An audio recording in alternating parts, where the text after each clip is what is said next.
नमस्कार. आज आपण बोलणार आहोत असे 5 नियम की ज्यामुळे आपली किंमत वाढू शकते.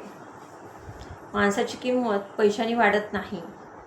बरेचदा पैसे असणाऱ्या व्यक्तीला किंमत मिळते असं नाही. हां, पैशाला आपल्या समाजात किंमत आहे.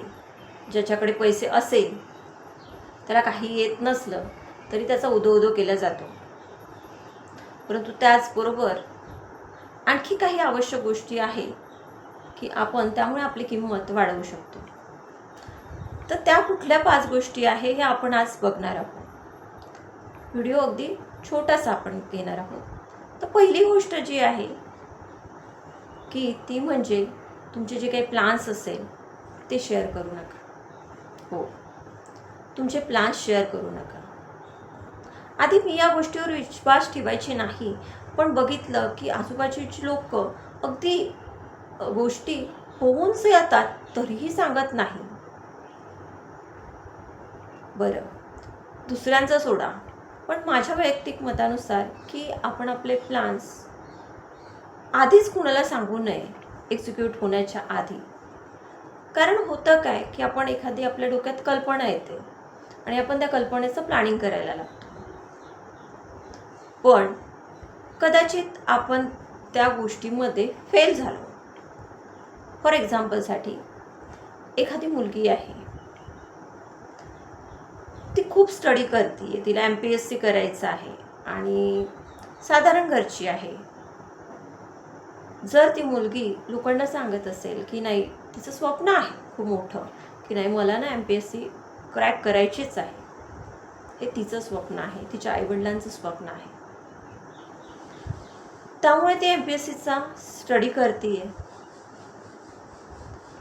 मी का म्हणते की सांगू नये?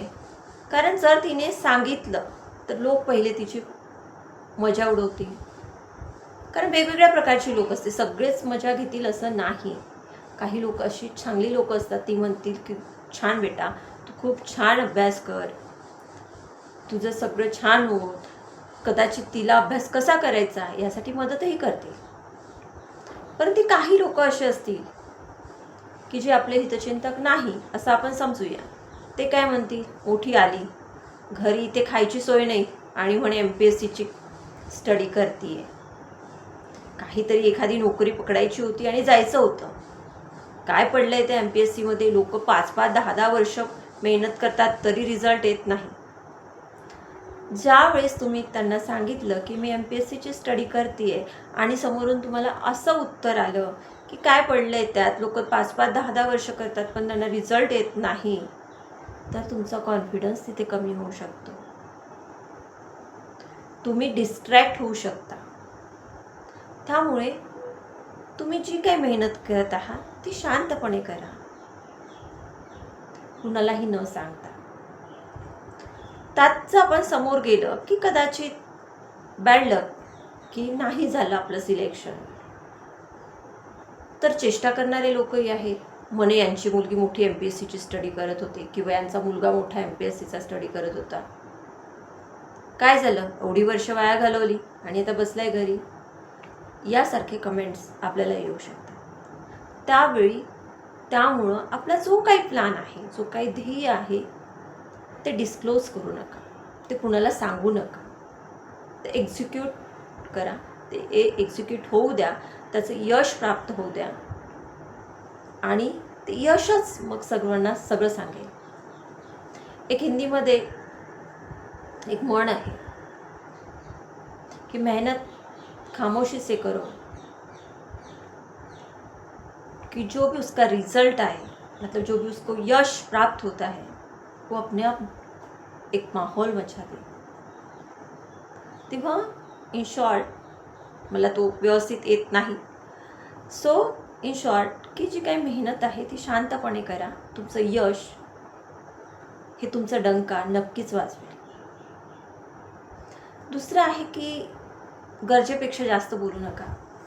होतं काय ना की आपण बघितलं की मार्केटची गोष्ट आहे, मार्केटमध्ये जी गोष्ट इझिली अवेलेबल आहे ती सगळ्यांना मिळते. तर जास्त बोलल्याने काय होतं की लोकांना आपली किंमत राहत नाही. लोकांना वाटतं हिला कोणी विचारलं होतं का, याला कोणी विचारलं होतं का, तरी लागला आपला बडबड करायला किंवा लागली आपली बडबड करायला. जिथे नाही तिथे हिला हिचं मत मांडायचंच असतं, जिथे नाही तिथे याला याचं मत मांडायचंच असतं. तेव्हा आपल्या शब्दांना संयमित ठेवा, कमी बोला. कमी बोललं तर लोक आपलं बोलणं हे मन देऊन ऐकतील. आणि बरेचदा दुसरा जास्त बोलण्याचा एक मला वाटतो तो तोटा म्हणजे तो खूप जास्त मोठा आहे. आपण इमोशनल असतो. बरेचदा आपण या इमोशन्सच्या भरामध्ये खूप काही बोलून जातो आणि आपले ड्रॉबॅक्स, आपले वीक पॉईंट्स ही सांगून जातो आणि त्याचा समोरचा व्यक्ती गैरफायदा घेऊ शकतो. तेव्हा कमी बोला, संयमित बोला. त्यानंतर तिसरं आहे की तुमची इमेज, प्रतिष्ठा त्याला महत्त्व द्या.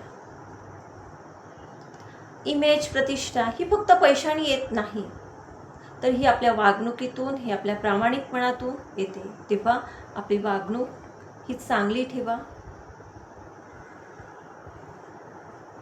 आपण जितकं शांत राहू, सभ्य राहू, तेवढी आपल्याला प्रतिष्ठा मिळू शकते. पैसा ही प्रतिष्ठा देणारी गोष्ट नाही आहे. काही अंशी प्रतिष्ठा देते, पण तुम्ही उदाहरणार्थ आपण बघितलं की एखादा जो पैसा आहे आणि तो व्यक्ती कुणालाही ओरडतो, कुणाचाही वारंवार अपमान करतो, त्याच्याबद्दल समोरून जरी आदर व्यक्त केला जात असेल तरी मागे त्याला शिव्याच घातल्या जातात, मागे त्याच्या वाईटच बोलल्या जातं. घाबरून पैसा आहे म्हणून फक्त समोर त्याच्याशी गोड बोललं जातं, पण त्याला प्रतिष्ठा खऱ्या अर्थाने मिळालेली नसते. तर तुमची प्रतिष्ठा तुमच्या वागणुकीतून, तुमच्या संयमातून तुम्हाला मिळत असते. उदाहरणार्थ आणखी दुसरं उदाहरण घ्यायचं तर एखादी मुलगी आहे, खूप सुंदर आहे, बघितलं की वाव किती सुंदर मुलगी आहे. कारण आपल्याकडे सौंदर्याची एक डेफिनेशन अशी आहे की गोरी पान, नाकडोळे नीटस, तिचे केस लांब असलेले, काळेभोर कमळासारखे डोळे वगैरे वगैरे वगैरे. पण जर ती मुलगी थोड्या वेळाने एखाद्या म्हाताऱ्याला किंवा एखाद्या कुणासोबत भांडताना दिसली किंवा एखाद्या मुलासोबत नको ते करताना दिसली, तुम्हाला तिची रिस्पेक्ट वाटेल, तिची प्रतिष्ठा तिथेच संपली. पण एखादी काळी सावळी मुलगी आहे, छपट्या नाकाची आहे,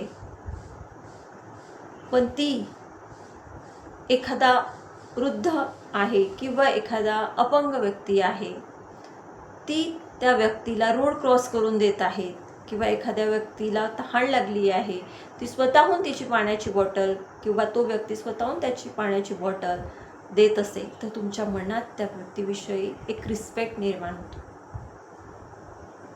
तर तुम्हाला कुठला रिस्पेक्ट हवा हे तुम्ही ठरवायचं आहे. आणि तुम्ही जर खरा रिस्पेक्ट हवा असेल तर तुम्हाला तो कसं वागायचं आहे हेही तुम्ही ठरवा.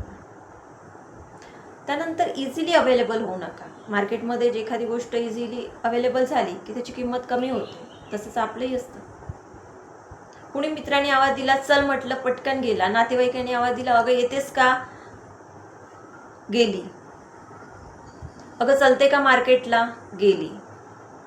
अरे मला ना, मी तिथं कामासाठी येणार आहे, येतोस का मला भेटायला, गेला. फोनवर सुद्धा इझिली अवेलेबल होऊ नका. मित्राचा फोन आलाय, का आलाय, तू रिकामा बसलाय, त्याचा थोडा वेटिंग टाइम आहे, त्याला आता बोर होत आहे म्हणून त्यांनी तुम्हाला फोन केला गप्पा करायला.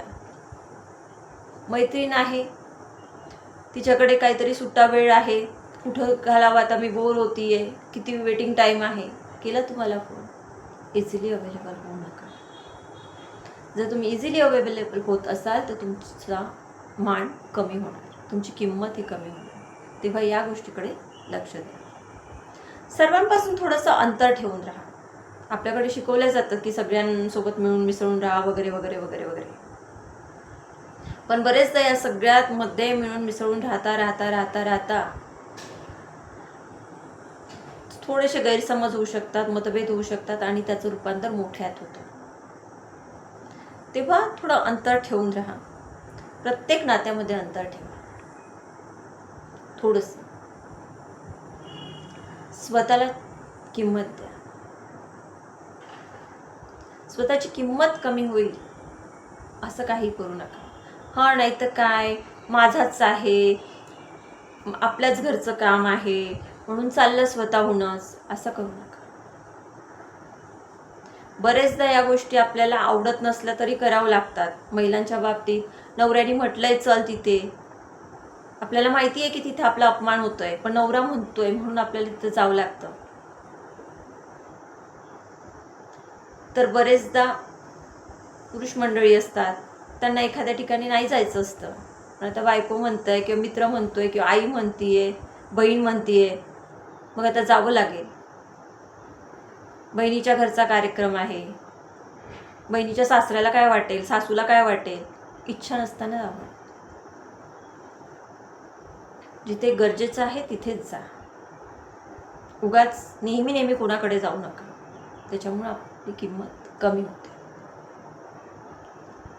मी प्रांजली, एक सायकोलॉजिकल काउन्सिलर, त्याचप्रमाणे लाईफ कोच.